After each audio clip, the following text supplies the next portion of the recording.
نہیں رہتا۔ صدیق اکبر نے وہ جام پیا۔ اللہ اکبر۔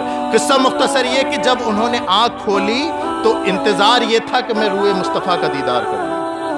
ایسے صحابہ اکرام۔ آپ حضرت بلال کو لے لیں، حضرت بلال کی زندگی پوری دیکھیں، پوری پڑھیں ان کی سوانح حیات، انہوں نے اپنی زندگی سرکار کے قدموں میں وقف کر دی۔ اور ایسے صحابہ اکرام بھی ملیں گے جنہوں نے جب نبی پاک صاحب لولاک صلی اللہ علیہ وسلم جب اس دنیا سے گئے، صحابہ اکرام کی آنکھوں سے اوجھل ہوئے تو اللہ اکبر، صحابہ اکرام اتنا روئے کہ آنکھیں تو بچی لیکن روشنی ختم، اتنا روئے۔ کسی نے پوچھا، لوگ تیمارداری کے لیے آئے اور پوچھنے کے لیے آئے، ارے بہت برا ہوا آپ کے ساتھ، آپ کی آنکھوں کی روشنی چلی گئی، کیوں روتے ہیں؟ چھوڑیں، کل کی بات ہے، ہمارے نبی تو سینے میں زندہ ہے۔ لیکن عاشق صحابہ اکرام جواب یہ دیتے تھے، انہیں نہ دیکھا تو کس کام کی ہے یہ آنکھیں، کہ دیکھنے کی ہے ساری بہار آنکھوں میں ہے۔ جب تک روشنائی تھی مصطفیٰ سامنے تھے، اللہ اکبر، وہ چلے گئے تو اب ان آنکھوں کا کوئی فائدہ نہ رہا۔ انہیں نہ دیکھا تو کس کام کی ہے یہ آنکھیں، کہ دیکھنے کی ہے ساری بہار آنکھوں میں۔ اللہ اکبر۔ حضرت عبداللہ بن مسعود کو لے لیے، پوری زندگی انہوں نے سرکار کی خدمت کے لیے وقف کر دی، اور یہاں تک کہ سرکار جہاں بھی جاتے تھے، جہاں بھی سرکار اپنی نالین مبارک جوتی اتارتے تھے، حضرت عبداللہ بن مسعود جو فوراً آپ کی نالین مبارک پکڑ کر سینے سے لگا کے بیٹھ جاتے تھے۔ صاحب یہ ان کی ڈیوٹی تھی، اور اسی ڈیوٹی کے لیے ساری گھر بار مال و دولت سب کو چھوڑ دیا۔ اور پھر یہ ڈیوٹی کو جب انہوں نے پروفیشن بنایا تو پھر اپنی آستین میں ایک جیب بھی سلوا لی کہ سرکار ایسے لگے پتہ نہیں دھول بھی آ جائے، اب میں آپ کی جوتیاں، آپ کی نالیں اپنی آستین میں رکھا کروں گا۔ ایسے صحابہ اکرام۔ حضرت حنظلہ کو آپ بدر و احد کے شہداء کو اٹھا لیں۔ حضرت حنظلہ ایک صحابی رسول ہیں، گھٹنوں کے بل سینے پہ تیر لگا، جاکنی کا وقت ہے، گھٹنوں اور کونیوں کے بل گھچڑ رہے ہیں۔ کسی نے پوچھا ذرا آرام کر لو، تیر چبا ہے، مرنے والے ہو، کہا کہ میں کسی طریقے سے نبی تک پہنچ جاؤں۔ کھچڑتے ہوئے جا رہے ہیں، کھچڑتے ہوئے، اللہ اکبر کبیرہ، کھچڑتے ہوئے جا رہے ہیں۔ کسی نے کہا کہ رک جاؤ حنظلہ، رک جاؤ، تمہیں شاید 2-4 سانسوں کا موقع مل جائے۔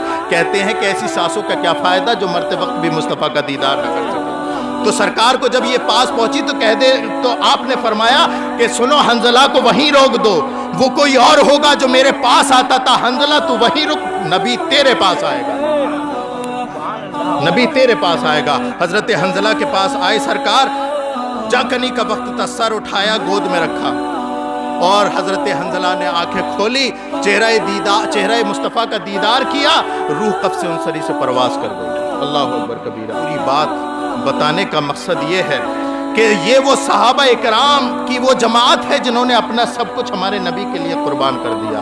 لیکن ہمارے ہی معاشرے میں، ہماری ہی جماعت میں ایسے غدار لوگ موجود ہیں جو ایسے صحابہ کو گالیاں دیتے ہیں، اور کیسی گالیاں۔ آپ معاذ اللہ آپ کسی محلے والے کو بھی ایسی گالیاں نہیں دیتے جو صحابہ اکرام کو دیتے ہیں۔ اور پھر ان میں یہ ایک فتنہ یہ جمع ہے کہ صدیق اکبر رضی اللہ تعالی عنہ کے خلاف انہوں نے جرأت کی، زبان درازی کی۔ صدیق اکبر رضی اللہ تعالیٰ عنہ وہ کہ جنہوں نے اپنا سب کچھ نبی کے قدموں پہ قربان کر کے کہا کہ سرکار نے پوچھا سب کچھ میرے قدموں میں لے آئے، گھر میں کیا چھوڑا؟ کہتے ہیں کہ آپ کی محبت گھر میں چھوڑ دی۔ ایسے صحابی رسول کا اگر کوئی گالی دے، اللہ اکبر، تو پھر اس کا ٹھکانہ سمجھیے ہے۔ اور پھر ایک عقیدے کی بات میں بتاؤں، آپ بڑے پرسکون ماحول میں ہیں، لیکن آپ کے بےخونی کے لیے، آپ کے ایمان اور عقیدے کو خراب کرنے کے لیے اسی زمین کے اوپر آپ کے معاشرے میں کچھ لوگ ایسے ہیں جو اللہ اکبر کبیرہ آپ کو پتہ بھی نہیں، اور آپ کے نسلوں میں رافضیت پھیلا رہے ہیں، آپ کی نسلوں میں خارجیت پھیلا رہے ہیں۔ پیر کہتے ہیں کہ ہم اس دنیا سے خارجیت کو ختم کر دیں گے، لیکن ان کے جلسوں کے مقرر خصوصی خارجیت زدہ مقرر ہوتے ہیں۔ علماء کہتے ہیں کہ ہم روئے زمین سے رافضیت ختم کر دیں گے، حالانکہ ان کے جلسوں کی صدارت مائل برفز پیر کر رہا ہوتا ہے۔ ہم ایک طرف وہ خارجی وہ جو اہل بیت کو گالیاں دے، رافضی وہ جو صحابہ کو گالی دے، ہمیں نہ صحابہ کو گالیاں دینی ہے نہ اہل بیت کو گالیاں دینی ہے، بلکہ ایک ہماری آنکھ ہے اور ایک ہمارے اللہ اکبر کبیرہ ہمارا دل ہے، اور ہمیں اس عقیدے کے ساتھ چلنا ہے۔ کس عقیدے کے ساتھ؟ جو اعلیٰ حضرت نے بتایا۔ وہ کون سا عقیدہ تھا جو اعلیٰ حضرت نے بتایا؟ کہتے اہل سنت کا ہے بیڑا پار، اصحاب حضور نجم ہے اور ناو ہے اطرت رسول اللہ کی۔ اجماع اس بات پر ہے کہ سب سے افضل انبیاء اور مرسلین کے بعد اگر کوئی ہے تو صدیق اکبر ہے۔ اور میں پھر ان پیروں سے یہ بھی پوچھنا چاہتا ہوں، اور میں ان عالم علماء جو رافضیت کی طرف مائل ہیں ان سے بھی پوچھنا چاہتا ہوں کہ جمعے کے دن منبر رسول پہ کہتے ہیں افضل البشر بعد الانبیاء بالتحقیق امیر المؤمنین ابی بکر الصدیق، افضل البشر صدیق اکبر کو مسجد میں کہہ کے آئے اور تمہارے سامنے آئے تو رافضیت پھیلائی، حضرت صدیق اکبر کی توہین کی۔ کیا مطلب ہے یہ؟ کیا تم نے یہ جان لیا کہ صرف اللہ مسجد میں ہی ہے؟ نہیں، بلکہ اللہ تو فرماتا ہے نحن اقرب الیہ من حبل الورید، ہم تو تمہاری جانوں سے زیادہ قریبی ہیں۔ بندوں سے جھوٹ، مسجد میں سچ، یہ دوہری روی۔ رافضیت ختم کرنی ہے، خارجیت اگر ختم کرنی ہے تو سب سے پہلے ہمیں اپنی صفوں سے شروع کرنا پڑے گا۔ سانپ جب تک آستینوں کے نہ مارے جائیں گے، حوصلے کتنے بھی ہو ہم جنگ ہارے جائیں گے، دشمنوں سے مار کا آرائی ہوگی، بعد میں پہلے گھر کے بھیدیوں کے سر اتارے جائیں گے۔ تو صحابہ کرام کی عظمتیں، اہل بیت کی عظمتیں ہمارے سر اور آنکھوں پر، اور ان سے اگر تنکے کے برابر بھی اگر دشمنی رکھی تو دنیا اور معافیہ اور پھر قیامت کے دن تمہیں کوئی بچانے والا نہیں ہے۔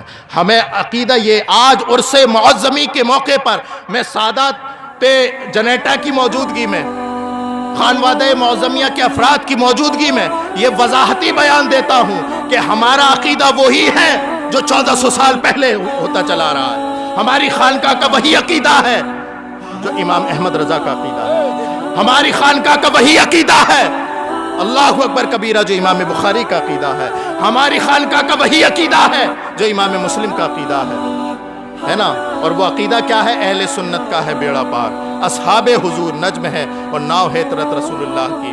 خانقاہ معظمیہ میں آنے والوں اور اس شریف کی محفل میں شرکت کرنے والوں یہاں سے عقیدہ یہ لے کر کے جاؤ۔